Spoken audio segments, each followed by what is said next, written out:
Bonjour à tous, dans cette vidéo, on va apprendre à déterminer une équation de plan. Donc on est bien sûr en géométrie dans l'espace, on est dans un exercice où on a déjà peut-être fait tout un tas de choses sur des points, sur un plan, sur des droites, et puis au bout d'un moment, on va vous demander de déterminer une équation de plan, équation même cartésienne de plan. Alors c'est l'une des questions les plus posées dans un exercice de géométrie dans l'espace, donc c'est ultra classique, il faut bien être au point. Rappelez-vous, pour déterminer une représentation paramétrique de droite, parce qu'une droite dans l'espace a une représentation paramétrique, un système avec 3 lignes, on avait besoin de deux choses.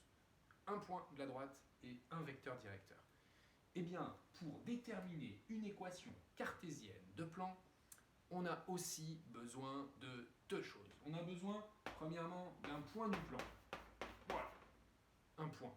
Le point A, par exemple. Je ne sais pas comment il s'appelle, ça dépend de mon énoncé. Donc il va falloir, pareil, aller à la pêche aux informations dans l'énoncé, aller récupérer un point dont vous savez qu'il appartient au plan.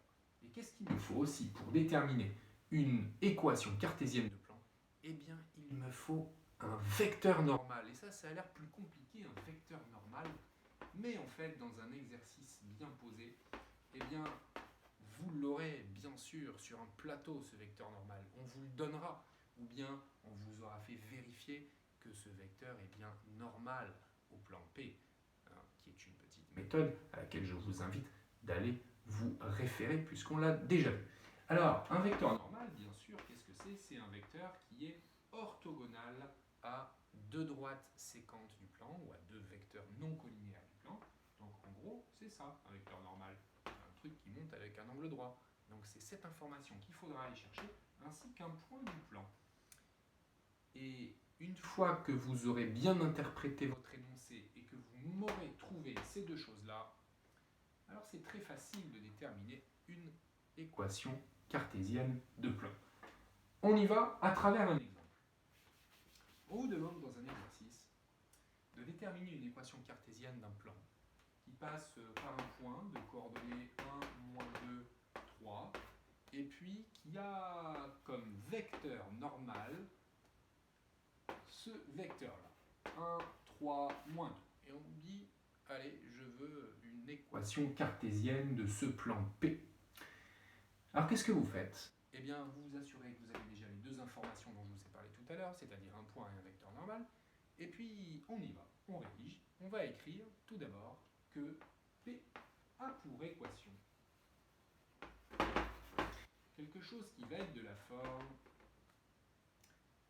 vecteur normal, ses coordonnées, petit a, petit b, petit c, petit a fois x, c'est-à-dire 1x, plus petit b fois y, c'est-à-dire 3y, plus petit c fois z, c'est-à-dire moins 2z, plus d égale 0.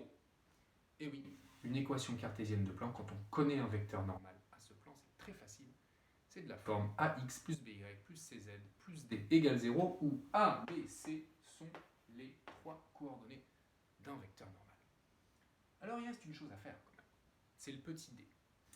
Parce que bien évidemment, quand on a juste comme information un vecteur normal, en fait, des plans, il y en a une multitude. Ce sont tous les plans qui sont parallèles les uns aux autres et qui ont tous un même vecteur normal en commun. Mais pour celui-ci qui passe par A, il n'y en a qu'un seul, alors il va falloir exploiter cette information et dire tout de suite, or, ce point A, il appartient au plan, A appartient à P. Donc si ce point, il appartient au plan, ça veut dire que les coordonnées de ce point vont bien sûr vérifier notre équation de plan qui n'est pas tout à fait finie, mais dont il nous manque uniquement le petit d. Donc si les coordonnées de ce point vérifient cette équation, ça veut dire que quand je vais remplacer x, y et z par les coordonnées de ce point, eh bien ça doit bien faire 0. Donc c'est ce que je vais écrire tout de suite. Or, A appartient à P, A appartient à P, donc je remplace 1x, c'est-à-dire 1 fois 1, plus 3y, 3 fois moins 2, plus 2z moins 2 fois 3, plus d égale 0. Un petit calcul, 1 moins 6 moins 5, moins 6 moins 11, plus d égale 0. Donc d égale 11. Donc j'ai trouvé d. Et je n'avais plus qu'à trouver D pour avoir mon équation cartésienne de plan final.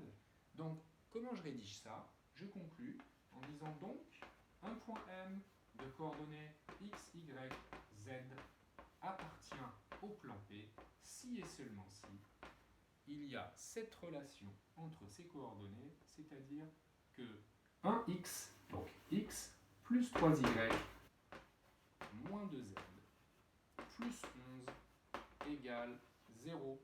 Et j'ai trouvé ce qu'on appelle une équation cartésienne de plan. Elle n'est pas unique, c'est pour ça que je dis une équation cartésienne de plan, parce qu'il suffirait que je multiplie par exemple tout par 2, ou tout par 19, ou tout par moins racine de 3, pour avoir une autre équation cartésienne de plan qui caractériserait de la même façon ce fameux plan P dont j'ai extrait deux informations importantes qui sont un point du plan et un vecteur normal, et c'est comme ça que je fais pour déterminer une équation cartésienne de plan qui est la question la plus posée, avec aussi le fait de déterminer une représentation paramétrique de droite la plus posée dans un exercice de géométrie dans l'espace.